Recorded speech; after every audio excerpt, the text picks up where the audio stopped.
Welcome to Lynn Cullen Live at pghcitypaper.com. Email your questions and comments to lynn at pghcitypaper.com. I didn't hear a word you said, Mr. Potter, because I have my earmuffs on. The infirmary is over there if you're in need of any kind of Jesus. Should have phoned in today. I'm Yeah, going right. to close space with our patient zero over here. Man. So, welcome to everybody. It's Friday. It's Friday. It is. And Chris Potter's here. Yeah. And I'd like to say all is right with the world, but I suspect that's not true. Well, if it is, this is going to be a short show. Yeah. I'd like to start local, if you don't mind. Never. Okay. I want to, there was a lot of frivolity going on the Twitter sphere when the mayor was meeting with Jeffrey Romoff, the CEO of UPMC. Yes. I was responsible for some You of were. it, I guess. thought, what the hell was that about? You guys were trying to figure out where the meeting I wasn't. was? I thought it was. So here's the thing. So for people who don't know, that one of Mayor Peduto's innovations has been to send out a copy of his public schedule every day, which is not a full accounting, but a partial accounting of what he is doing. And there was an item there, and he had told everybody, I'll be meeting with Jeffrey Romoff and some other UPMC brass on Thursday afternoon. And it said 3:30. And it did not say, though, where they were meeting. And so the TV people, like Bob Mayo and John Delano, are all like, where are they meeting? Where are they meeting? They need video. And I just thought it was funny. So I was just, so you guys were making up places where this meeting would occur? Yes, I was suggesting they'd be meeting at Cappy's, for example. Well, that's where the mayor likes to hang. Yeah, or an abandoned, garage someplace. Like Deep Throat. Exactly. Romoff puts a flower pot up in one of the upper windows of the steel building, and that's how they know. Well, the mayor made no effort to hide this. I mean, the fact is, no. He said afterwards. He said, "Look, it was an awkward thing for him." He said because he didn't necessarily feel like. I mean, there had just been a fairly sizable protest out in front of the in front of the steel building days before, and I think he thought it would just be. Just good to meet and not have there be kind of like a circus atmosphere or whatever. So the meeting was set before the protest? It was. That is correct. Well, because that's an important point. It's not yes, it was. Yeah. Okay. All right. And yeah, it's not like Romoff is just hanging, just like, hey, you know what? I'm not doing anything this afternoon. Come on by. Okay. So my understanding is it was a long meeting. It's 2 hours. 2 hours. That's a long meeting. Yeah. It was only scheduled for one. And as far as we know, it was just the two of them? No, there was Kevin Acklin, the mayor's chief of staff, was there on the city side, and then there were a couple of other folks from UPMC. Yeah, I think their general counsel was there. And probably a wide range of topics from the tax issues and the suit against UPMC by the city, and also, I would imagine, the union efforts. Yeah, the union efforts, right. The three things were taxation, the unionization drive, and then the relationship with Highmark. Those were the three big topics which were purportedly discussed. Okay. Well, so, I mean, it's always good when people are talking. Yeah, I guess. It depends on what they're saying, I mean, but, the mayor's representation was that this was a very positive line of communication. Well, you know what? This is where all this diplomatic ease comes in, Yeah, and I think, look, I don't think there's any real, secret about sort of the dynamic here, which is that the SEIU is making a lot of noise and disrupting Service Employees International, who are trying to organize various service workers within the hospital, are sort of agitating in a way, sort of creating some space for the mayor to come in and be the even-handed dispenser of what's just and right. But here's what I want to know. Mm-hmm. This union effort has been a few years in duration at this point. Yes. I'm a little unclear about, the way this works. My understanding is you get employees to sign cards that say they want an election. Yes. And then the National Labor Relations Board sets up an election. Yeah. where Where is that are process? we in that process? Yeah, that's- Why is there no? Do they have the cards that people sign? Yeah, that's- Do they not? What's going on? I mean, that's actually the question that UPMC has asked and that they raised. As folks may know, there's an ongoing, it's probably taking place right now, NLRB hearing on UPMC's handling of the unionization drive. And one of the things the UPMC said in its opening arguments is like, it's been 2 years. Yeah. Are you going to turn in cards? Or are you going to call this off? Fish or cut bait? Yeah, what more is or less, this about? More or less. So, and what's the union's response? Well, I mean, we've asked that question and actually not gotten a good answer? a particularly on point answer. I mean, one of the things they say is, look, I mean, we are up against. We are trying to organize this employer who now stands accused repeatedly of violating labor law and firing people because of their activities and whatever. And all of that stuff is complicating our efforts to, really carry out this unionization Well, I drive. mean, okay, all right. So Yeah. here's just a simple question. Yeah. How many cards do they have? Do they have a majority of people? No, I don't think they do, because if they did, they would have Call for an election. They would have done that. Yeah. Well, what does that say? I mean, there are also some other arguments. I mean, Why what would they you- would say is, what it says is UPMC has been very effective at bullying and scaring and intimidating workers who should not have to put up with that stuff. And we'll see what happens. I mean, in a way, from the union standpoint, I suspect, we're kind of putting the cart before the horse, which is that there has to be ground rules in which this campaign takes place. And if UPMC is violating those ground rules, then it's unfair to say of the union, well, you just need to get your shit together. Okay. The NLRB has found UPMC has violated labor law. I mean, the NLRB, well, what has happened previously, this is the second go-around on these complaints. And the first time around, if I'm recalling my history correctly, there was a settlement. UPMC said, okay, we won't do that anymore, and we'll rehire the people you said that we, Yeah, I mean, people who were active in the effort did get canned. Yes. get fired. And one of them, which is and one of against those the law. people who was hired back was then let Fired go again? not long after getting reinstated. I think within a couple months. So that's so that's what happened then, and then within a few months they did that allegedly, and then some other stuff happened, and so the union went back to square one and said, well, once again, you guys are violating. What we've seen from UPMC is obviously a series of procedural exceptions. I mean, as we report, we were the first people to report a year ago. The first time the "we have no employees" defense was cited in the context of this NLRB complaint. And they said, look, you're saying that UPMC is doing this stuff, but UPMC doesn't have any employees. The only people who have employees are the individual hospitals, and you need to take this to that. So that took time to. So, I mean, you can see this in a couple of different ways. One is one of those being, hey, fish or cut bait, and the other is, well, you've got an employer who's doing everything it possibly can to foot drag and delay and obstruct and intimidate or whatever. I mean, that's the union's allegations. But yeah, I mean, I do think at a certain point. Does UPMC aren't there any unions at There are UPMC? there are nurses at some hospitals, but not others, who are unionized, if I recall correctly. And that's another thing UPMC says, I believe, is we have unions, we work with them, we don't hate unions, we just hate you. SEIU. I mean, there's no doubt that the relationship between SEIU and UPMC is particularly fraught.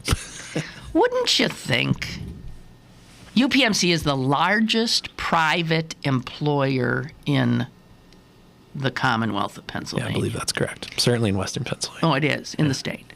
So, wouldn't you think that you could save a lot on your advertising campaigns of telling people, that how wonderful you are and how they'll die if they don't come to you?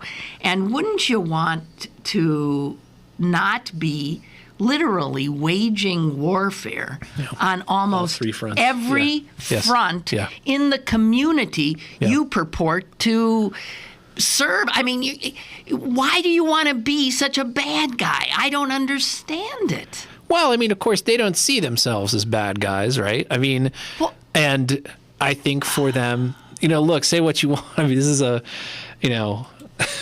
I'm sure I'm not the first person to say that there's a widespread perception of senior management at that place as being incredibly arrogant.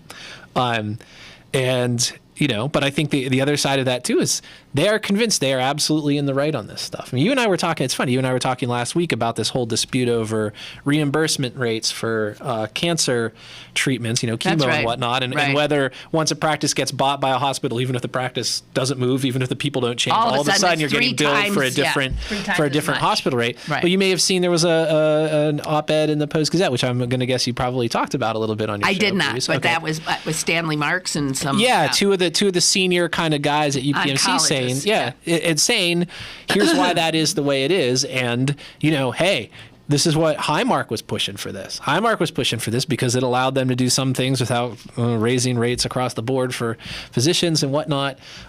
So these things get complicated, and they are absolutely convinced that they're right. They're absolutely convinced, rightly or wrongly, that this is how they should proceed.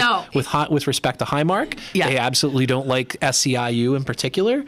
They're absolutely convinced that what they are paying people is morally acceptable, and that they're doing wonderful things for the community. I really, they really think that. I think at the uppermost levels, I think they really do. Yeah. But at the uppermost levels, they have no. They don't traffic with the little people. They don't know little people. How can they know the impact of their actions on Joe Schmo? It's hard for me to get in the mindset of somebody who makes orders of magnitude of salary above what I do. I find that a stretch. I will tell you this. I know people who have worked at various levels in that enterprise, and there's a funny story that every year there's a sort of gathering around the holiday season of of various mid and upper level management people, and there's an annual address from Jeffrey Romoff. And the year they shuttered Braddock Hospital, he got up and spoke at some length about the decision to shutter Braddock Hospital, and said it was the best decision he'd ever made, and he had no regrets, and da-da-da-da-da.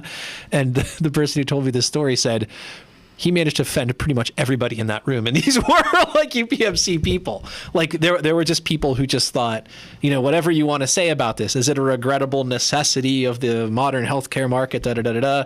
But to sort of like get up there and sort of, rah, it was the right thing to do by God. And he reminds me of Vladimir Putin.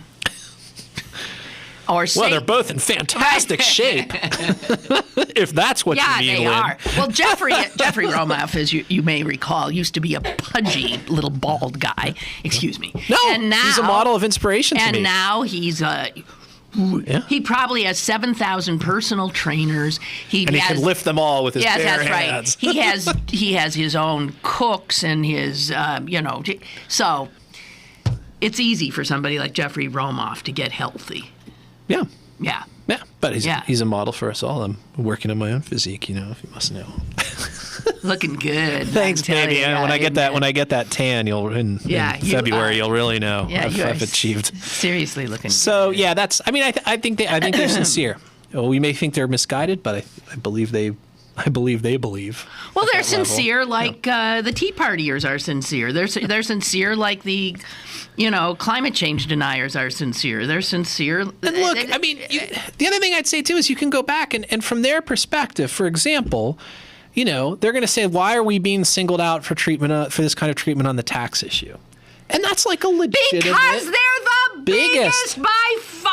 They're so huge. That's true, but let's face it, there are plenty of other folks. They have scarfed up more land and real estate estate that cannot be taxed. But are you kidding me? What they're going to say, though, is, and they're not wrong about this, okay, so you're going to come after us on this, you're going to sue us, but you're not going to sue Highmark, who also owns no small chunk of tax-exempt property within the city. They got a couple hospitals, one right across the river from where there is no. But that's what they're going to say, and they're not. They're not wrong about that. Fine. So you go after all of them, but these are they are egregious. Well, they have certainly, and we had an article in this week's paper about this. They have, by dint of being big, by dint of their own kind of attitude, whether they're convinced they're right or simply arrogant or however you want to see that, by dint of all of these things, they have made themselves the focal point for a lot of stuff that they're the leading example of, but not the only case of, right? They have just become the lightning rod. That's right. For our anxiety and our angst about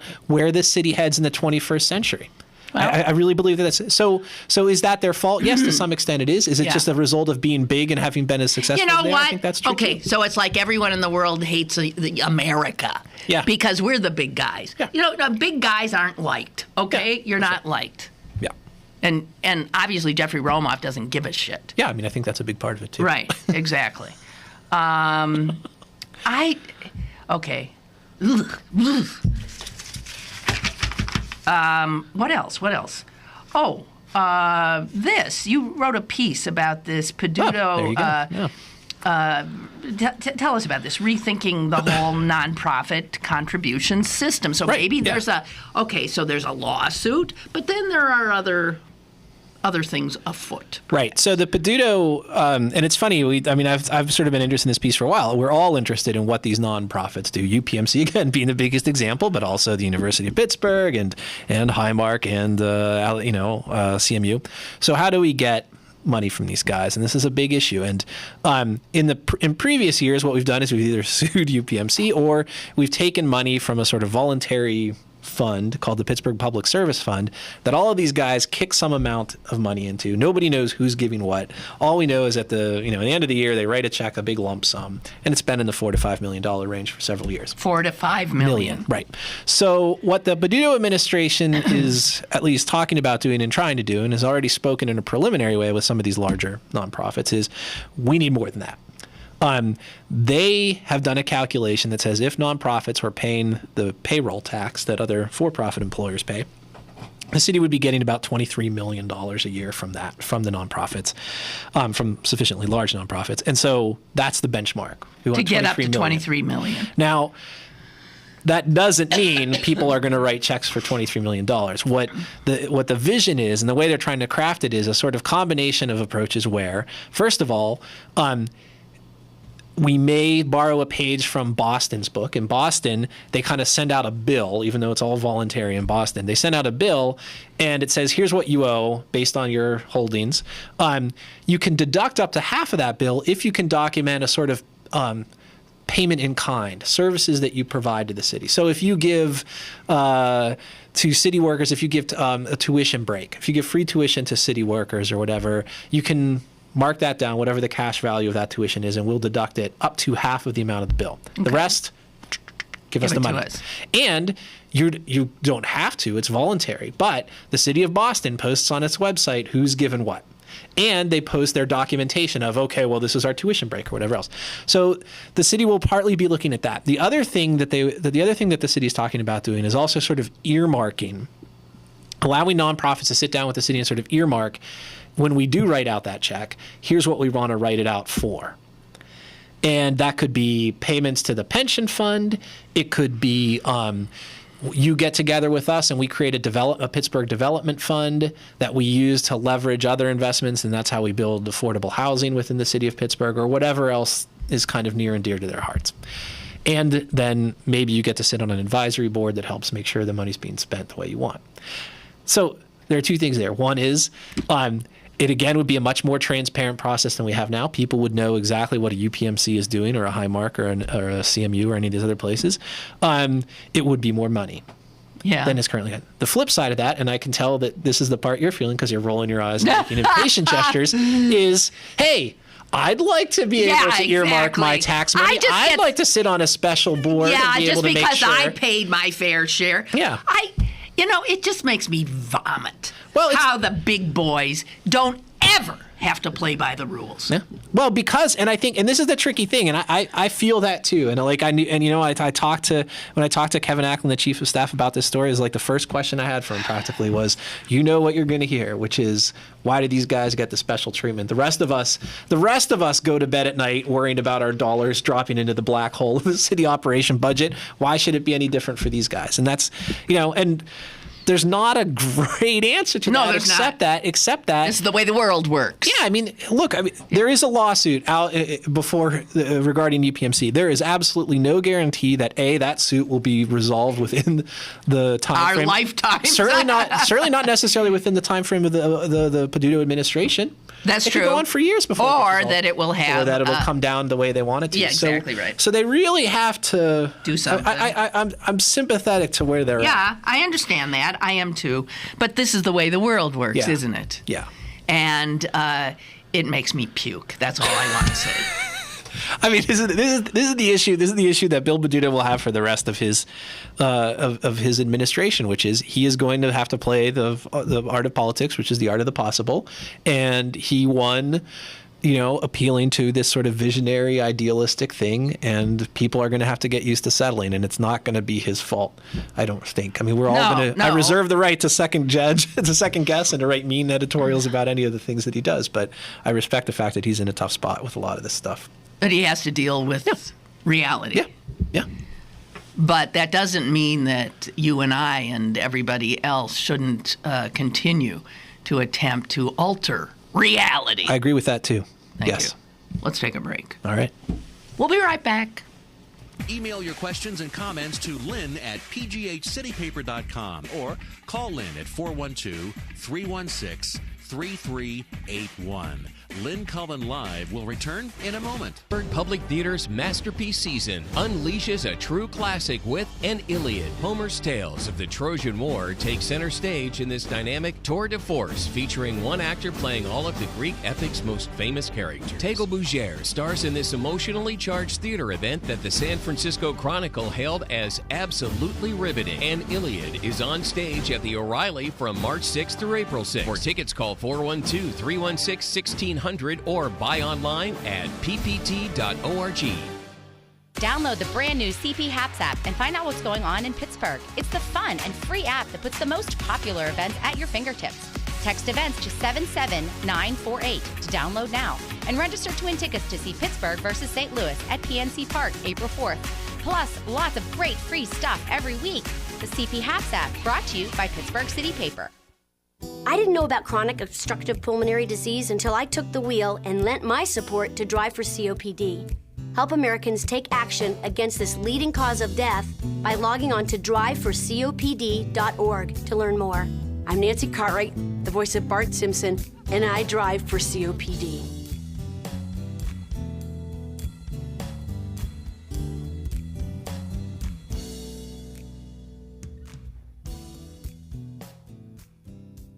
Pittsburgh Public Theater's masterpiece season unleashes a true classic with An Iliad. Homer's tales of the Trojan War take center stage in this dynamic tour de force featuring one actor playing all of the Greek epic's most famous characters. Tegel Bougere stars in this emotionally charged theater event that the San Francisco Chronicle hailed as absolutely riveting. An Iliad is on stage at the O'Reilly from March 6th through April 6th. For tickets, call 412-316-1600 or buy online at ppt.org. Now, it's back to Lynn Cullen Live at pghcitypaper.com. All right, we are back. So is the frog in me throat. Who are you? Oh, that's right, Chris Potter. Ooh. That was scary, wasn't it? For 1 second. Vaguely remember you from someone. This is an interesting point. Joseph writes in, when Mayor Peduto met with Romoff about this wage thing, this set off murmurings among city union employees, because there are many among us, myself included, who do not make $15 an hour, and I am on my 23rd year with the city. Yeah. This doesn't sit well with us, believe Right. me. Yeah.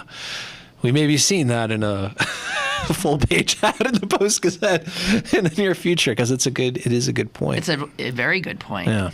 How can you be with the city for 23 years and you're Yeah. kind of I mean, my sense is and I'm not fully conversant on all the retirement and pension benefits for these respective organizations, that there may be some advantage on that side of it. You know, it's typical that in the public sector, the wages are not great.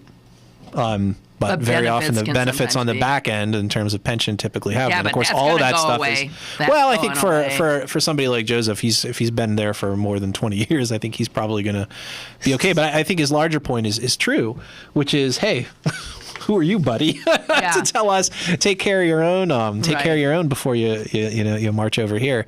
Presumably the city's response to that would be, hey, we're in Act 47 receivership. We got no money. Even if I wanted to boost your wage in my second month here as mayor, it would be hard for me to do that. The difference is Jeffrey Romoff is sitting on gazillions.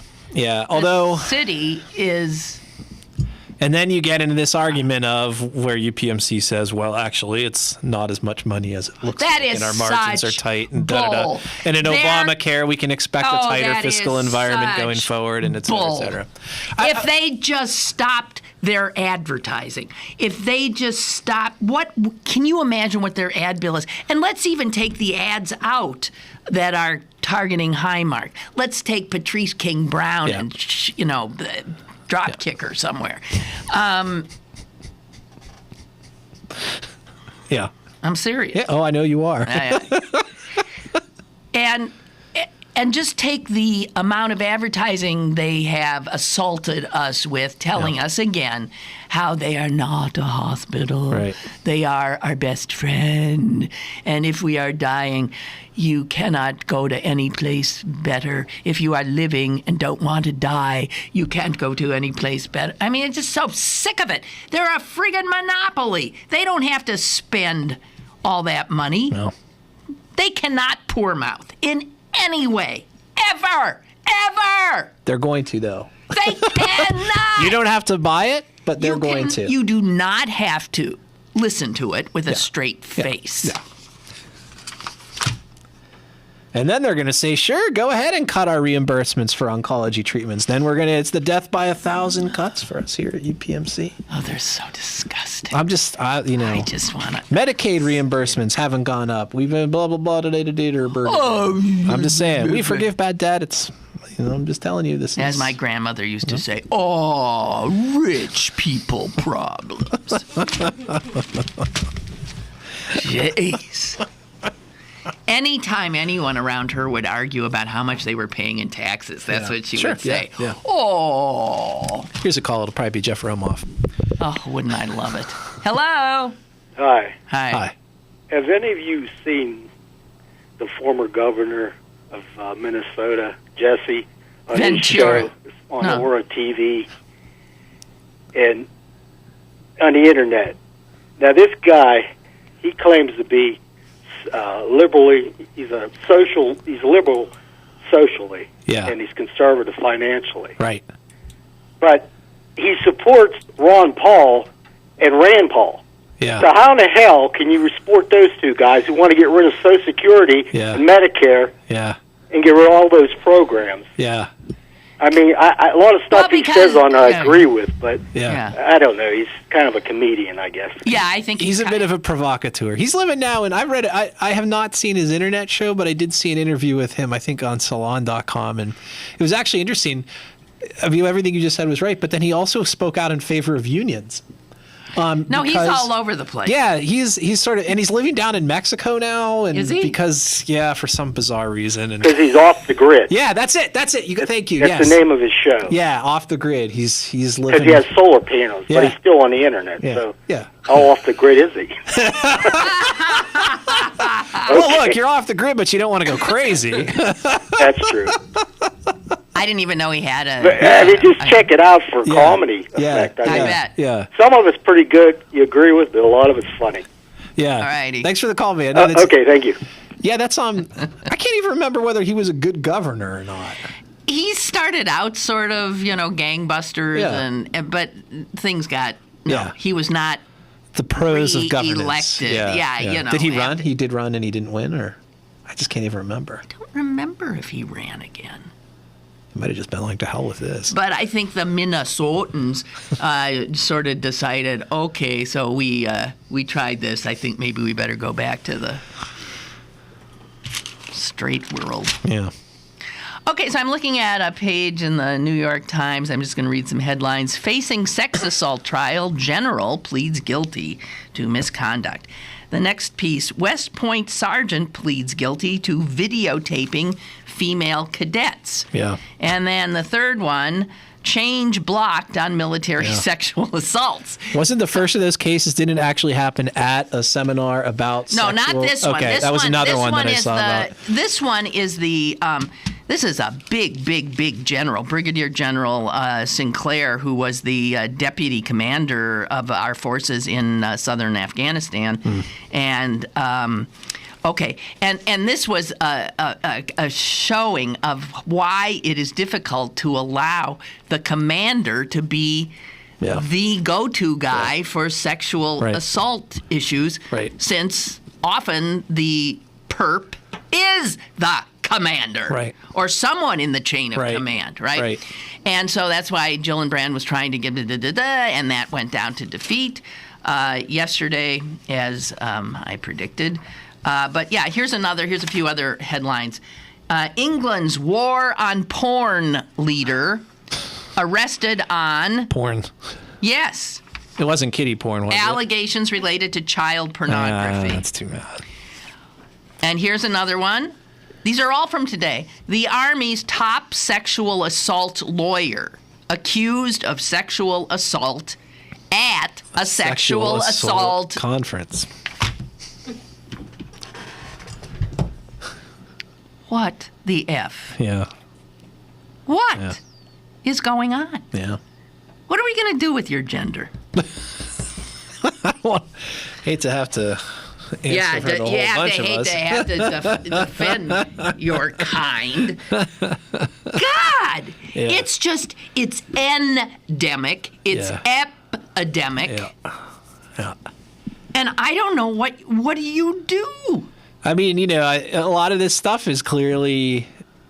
Rocks are being kicked over now because of the presence of women in the armed forces, for example, that are just, I think that stuff has always been there. It's just never come into the light because they're just what the circumstances weren't there. And now we're seeing what probably guys in the armed forces have been like for a very long time. And now we have to deal with it because we do. So... But all of these people who are themselves supposedly this guy, the guy who was training the Army's prosecutors of sexual assault cases is himself. Yeah. Yeah. Be interesting to see if he was, what the quality of instruction was. I mean, I honestly have no idea. Has there been an allegation that his instruction was... he was responsible for flawed? Army prosecutorial training and assistance across the globe. Yeah. The incident is said to have occurred at a hotel room at a 2011 sexual assault legal conference attended by special victims prosecutors. I don't know. I just... What is it? Man, what is it with you? Get a grip. So to speak. Well, and yesterday we were talking about how that, the Massachusetts Supreme Court had to say, hey, guys, I'm sorry, we're going to let this guy who's taking cell phone pictures up women's skirts astounding. Walk. That was astounding. Because the law did not violate. So do you see how quickly that turned around? Yeah, oh yeah. Massachusetts Assembly and Senate have already passed a law that remedies this. Literally a day after, 2 days after. They pass the law. It's on the governor's desk. The governor will sign it. And that fixed. Bang. Like that. So, by the way, I was listening to NPR. Nobody sounds like that on NPR. No, they don't. There you go. That's better. No. And they have certain voices. And this was a show of women. And what's her name? Michelle? I don't know. But they all have these voices. And they were discussing this issue. Which issue? Upskirting, as it's called. And what blew me away is this morning, and they were talking about it, and the women who were talking obviously had not read the Supreme Court's ruling. Right. And they felt that, this was a ruling by a bunch of men who, this was the stupidest conversation, factually not based on any fact. Right. And then Michelle at the end says, well, I think that there are some efforts to correct this. It was already gone through the book. And we'll find out more about this. And I'm in my car screaming, what? Hey, you're supposed to be a news operation. What is this? I was shocked. Yeah. That was at 9:30 this morning. Yeah. And was she like the court reporter? Was it no, one of them like their legal expert? It's her show. I forget. Okay. She's really. I like her. She's smart. She's usually a very smart cookie, and I don't know. I'm assuming the show was live. What were they? What? We can all recall a similar case of when the U.S. Supreme Court basically ruled that the law required women who discovered after years and years that they were being discriminated against by their employer in terms of pay, that basically the law said too late if you should have known, and the statute of limitations is up. And we saw, again, fairly quick legislative response, which with Lily Ledbetter. And if I recall correctly... not that it helped her. She never got her... Yeah. Oh. Yeah, right. Well, that is the problem with this. She goes down in history, but she doesn't... That's right, and that is always the problem with this stuff, is it's not unheard of that... And it'll happen, it'll be the same in Massachusetts. Now that the law has been changed, anybody who did it last week can't be prosecuted under the new law. It's ex post facto. You can't. That's right. Yeah, so I guess if the governor has not yet signed that, it'd be a great time for pervs to run around and... Hey, all you pervs, get on the subway fast! Yeah. Do it while you can. Yeah. Oh, and these women we're talking. It's called the beauty parlor. They have all these, and she does a thing with guys called the barber shop. No, she brings in men to talk about things, and she brings in women to talk about things. And usually it's very intelligent conversation, but this was so wrong. It was so off because they weren't dealing with the facts. Right. Oh, I'm sure some judge, who, So why are they always telling women, okay, the answer here is women should stop wearing skirts. Women should just wear pants. Yeah. But the reason I thought of this is when I was squawking at you for men in general. There is this thing, and they did make the point that when it comes to things like rape, we as a society always are focusing on the people who get raped. So we say to women, you need to take self-defense classes. Right. And we say to women, here is what you have to do to avoid being raped. Right. And these women were saying, why are there not, the focus should be on rapists, men, and potential rapists. Right.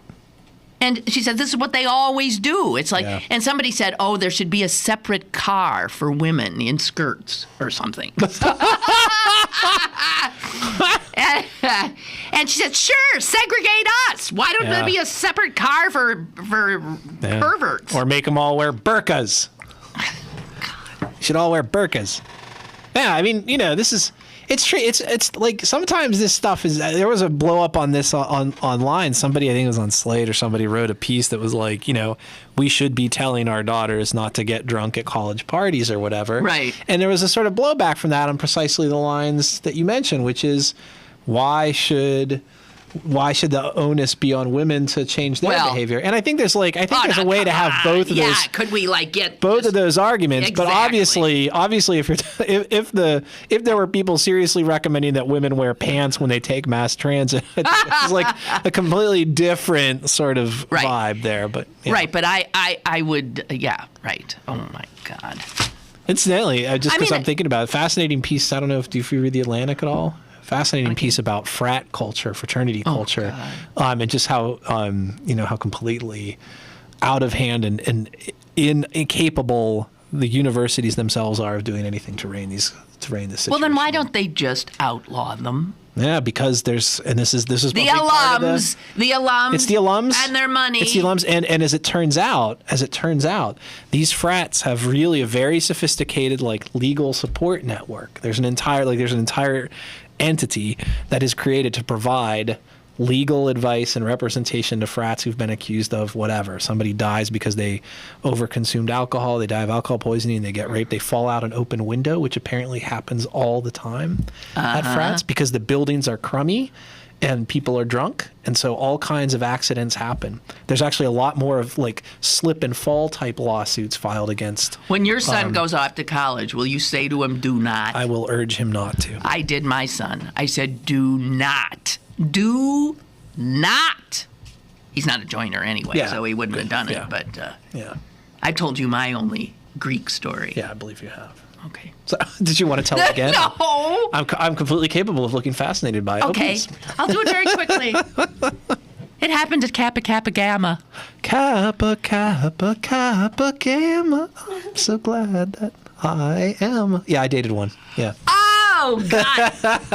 I think I could still do the secret handshake. I don't want to. Was she blonde? She was. Yes! Yes, she was blonde. Of course she was blonde. Well, listen. There's something wrong with blonde, all right, says listen. Jess. Okay. So I went, Rush. Did you? And I was a freshman. That surprises me as much as anything I've ever heard about I didn't you. want to, but there was, there was all this pressure. I thought, all right, I'll see. So I lasted about 45 minutes. But surprised it was that long. It was Kappa Kappa Gamma that did me in. Yeah. So we went into a bunch of us wannabes went into the Kappa Kappa Gamma house, and we were greeted by chipper blondes, and some of us were. It was like when you got off the cattle cars at Auschwitz, and some people are ushered this way, and some people are ushered that way. Jeez. No, a selection happened. Well, it was a selection. Yeah, there have been all kinds of selection in human history. It didn't involve the murder of 6 million people, Lynn. There was a selection. Okay. And it was so obvious. Yeah. Well, hello. Why don't you come in here in the blue room? Oh, hi. Here, come with me. You're blonde. Right. Okay, this way. Okay, so I end up in a room, and I'm looking around, and everyone in that room was one of a few things. Let me come up with some adjectives here. Nerds. Homely. Yeah. Brunette. Yeah. Obviously Jewish. And obviously black. Yeah. So I looked around and I thought, oh yeah, okay, this is the reject room, huh? And I just walked out. I walked out, went back. They were going to shut you over said, to AD Pi or something like that. AE5. Oh, was that? And I was a legacy. My mother had been in that sorority at Northwestern where I was. And they wanted me, of course. And I just... So wait, how did you end up in the reject? They didn't know that you were a legacy? No, this is Kappa Kappa Gamma. Oh, I see. I'm talking about AE5. Oh, okay. I didn't want to have any... After Kappa Kappa Gamma, I thought, this whole system makes me puke. This whole system is about discrimination. Yeah. This whole system is about segregation. Yeah, they had you marked down as a free thinker from jump. That's my guess. No, it's the Jew. Well, that's what I meant. Right.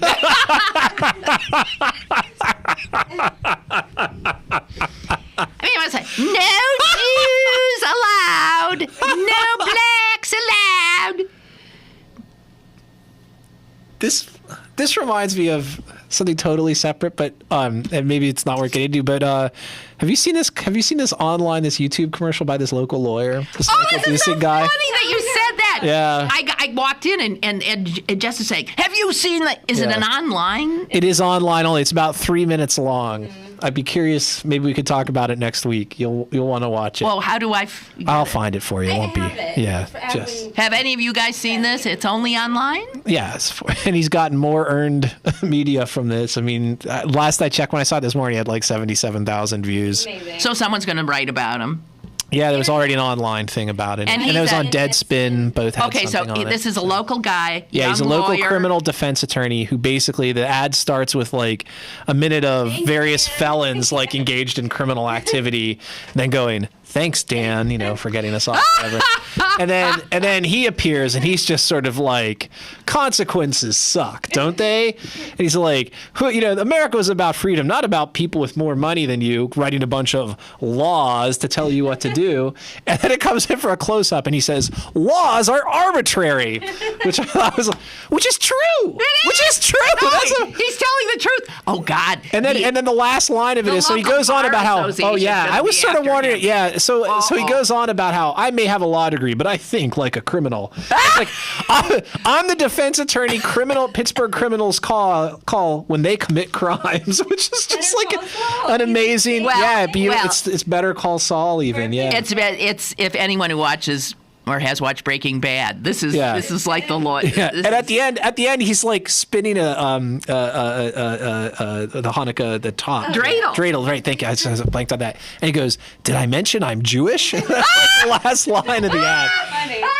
And the Star David comes the Star David comes spinning out of there. It's over the top. It totally is. And at first, it was really funny, and then I was like, man, if I was like the victim of a crime and I saw this guy in court, I'd be not particularly happy at his glib dismissal. Anyway, it is an amazing artifact. It is. And so how does he look like he's in his? He's young, as you know. 20s. He's younger than me. Yeah, Just he's out like in his 20s or really 30s, young. early 30s, something like that. We don't know his name. What a riot. Apparently, he also works alongside the attorney who's the local spokes guy for NORML. So that probably doesn't. Which is the marijuana legalization guys. So yeah. Well, they're not respectable. No, I don't know. They're getting more respectable every time a poll normal comes is out. almost normal. Yeah. Now we got to take a. Oh yeah. We have to take a break. I got to see this spot. Oh, I love it. One of my own being bad. I love it. We'll be back. Stick around for more with Lynn Cullen live after this.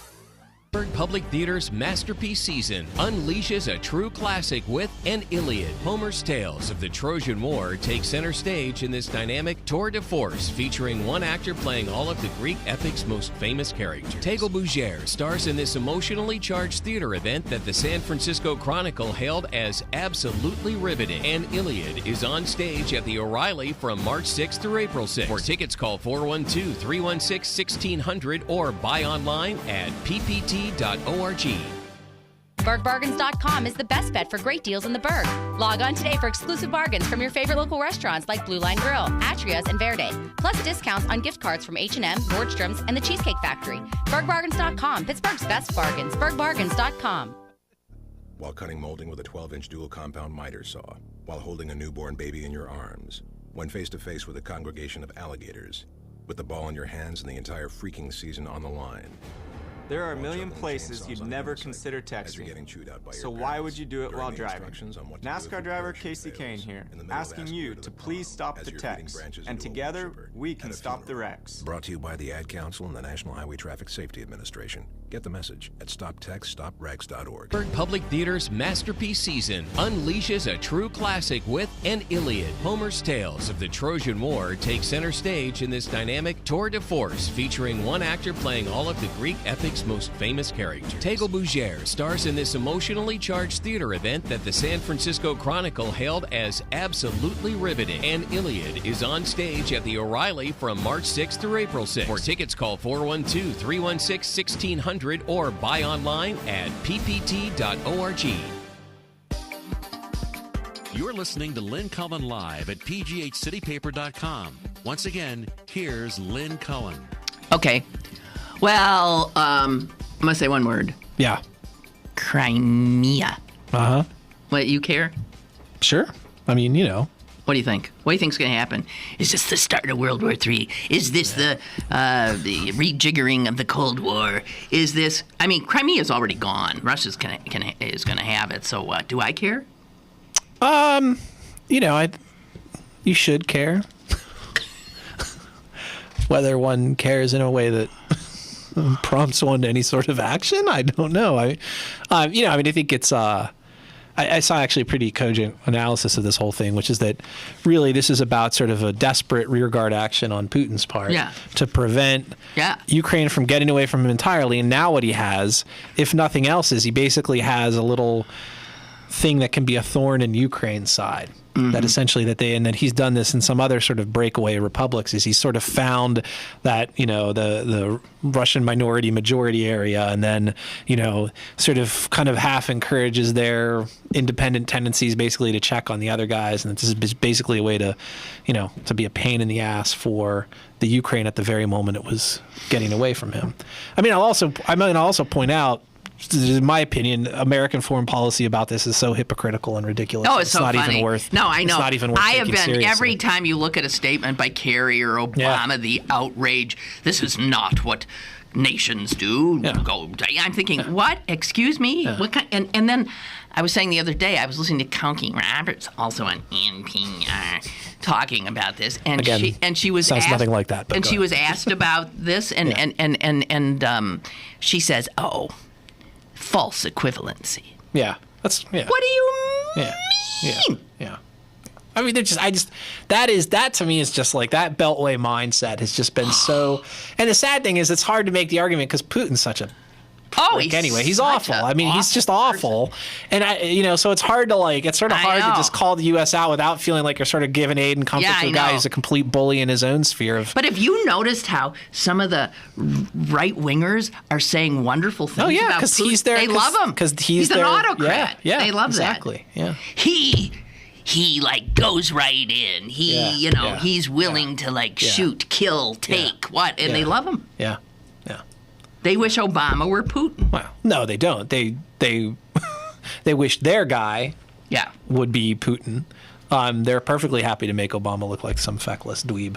But honestly, what's he supposed to do? Well, yeah. Do we want to go to war with this? No. Yeah, let's go to war. And this to me is just this to me is where you just the Beltway mindset or whatever. You look at even, what polling there is on this data basically shows the vast majority of Americans are like, it's too bad, but it's not our. And I would like to think if nothing else came out of Iraq and all this other stuff, and maybe nothing else did. If nothing else came out of that, we got ourselves a little reminder that'll maybe last us 10 years. Maybe. That it sounds great when you go in, but there's some unintended consequences. Although some of us were saying this is what's going to happen, and we were proved right. Yeah. Hello, caller. Caller, hi. Hey, Lynn. Hi, Chris. How you guys doing? Good. Fine. I'm glad you did touch on this because to me it's just a textbook example of how in the Republican Party you have two types of people now. One faction are the shameless hypocrites who just, I don't know, a few weeks ago were talking about how the president was a terrible, this dictator who had assumed, control US by saying that he was going to exercise his pen and his phone and denouncing him for it. And now he's the weakest person in the universe. You know what? Now he should be acting like Putin with a rubber stamp. Right. Legislature. Right. We got to. I hate to tell you, you're breaking up. And then you have the other clueless, cognitively dissonant Jills who can be fooled into believing anything that the first faction wants at any time. You're breaking up. I've been somewhat rejoicing in. Sorry, man. We hated to do that to you. That was my Daryl Issa moment there. I hate to do that, but yeah, I mean, we could not make you out, and I think what is with this system where if somebody is talking, they can't hear the host? Yeah. Maybe that's just our own defense mechanism. No, this is happening over and over again, and I lose control. Well, we can't have that. Certainly not. Putin wouldn't allow that to happen. Putin would have shot the person responsible for the phones here. Dun, dun, dun.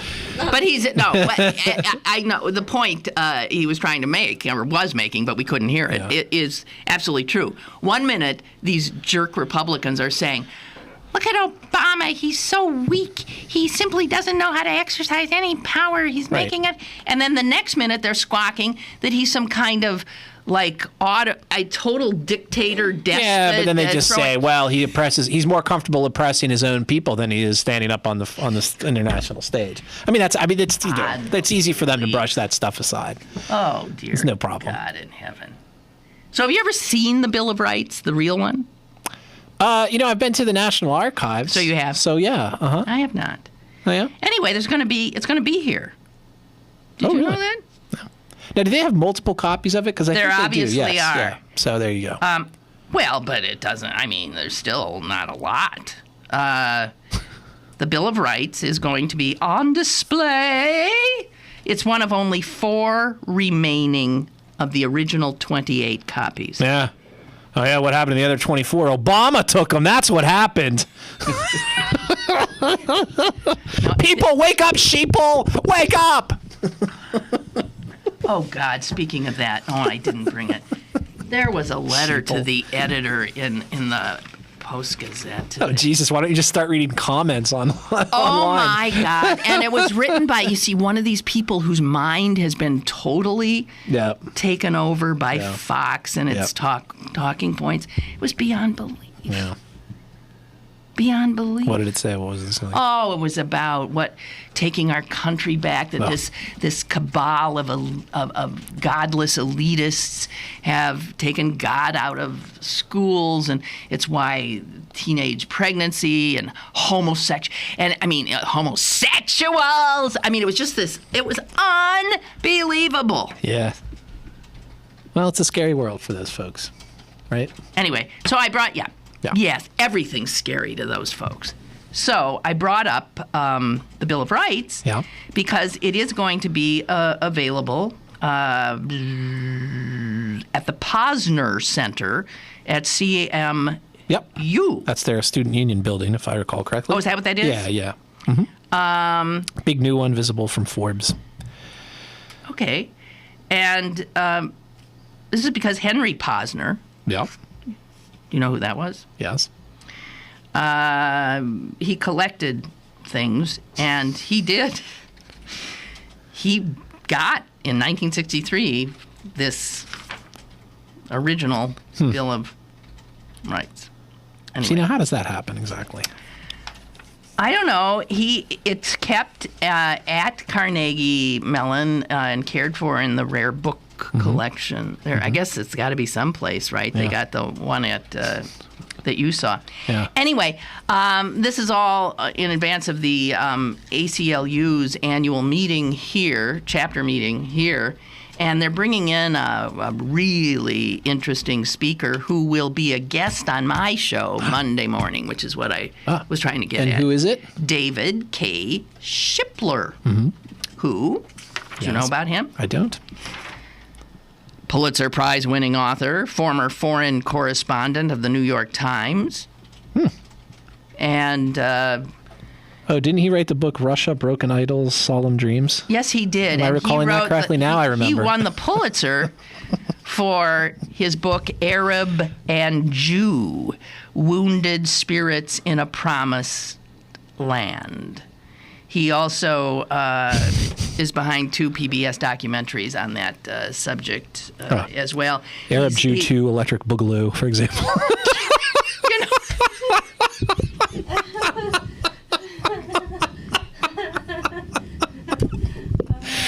I'm such a dork. I apologize. All right, it's just so much fun to say. Well, it is. That was funny. I totally broke your thing. I'm sorry. Anyway. So he's coming here. That's fantastic, actually. Yeah.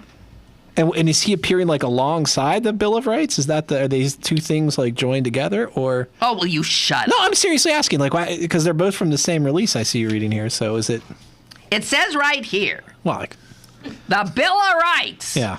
Will be visible at Posner Hall for a period of time. Oh no, next door at Posner Center. I don't know where that. But you know what? Feel free to bite my frickin' head off. We're asking for some information. This is March 16th, so it's not right. Yeah.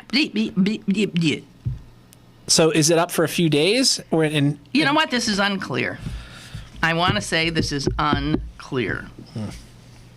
I don't know how long it will be there. And anyway, I have no idea. And Shipler is the keynote addresser at the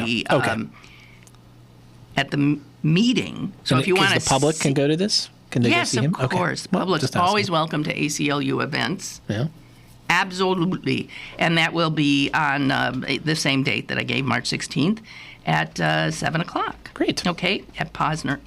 Shut up. I'm interested. What? His keynote speech will be Rights at Risk. Yeah. Okay. There it is. Think we killed it, baby. I don't think we did.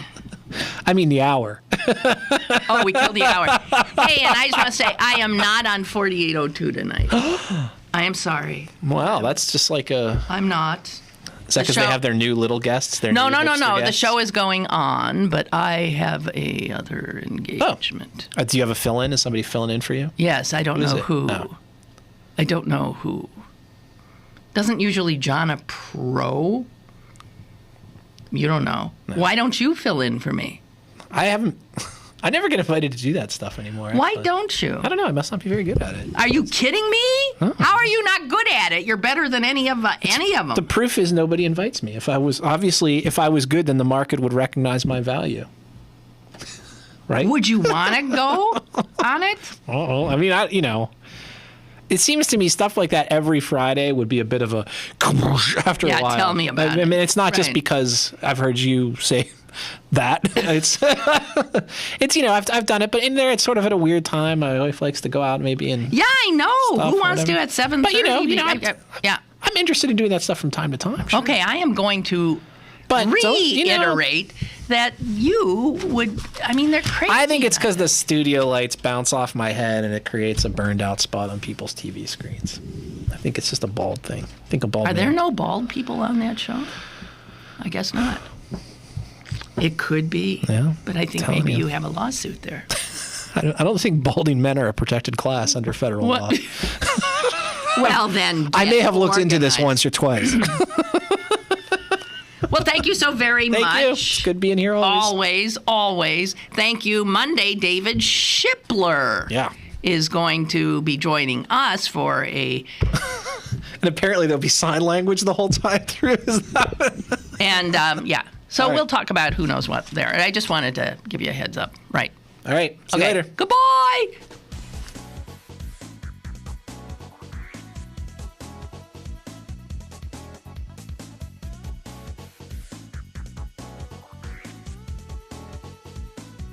Lynn Cullen Live, Monday through Friday from 10 a.m. to 11 a.m. and archived at pghcitypaper.com. The opinions expressed on Lynn Cullen Live are those of the host and do not necessarily reflect the viewpoints of Pittsburgh City Paper, Steel City Media, and its advertisers.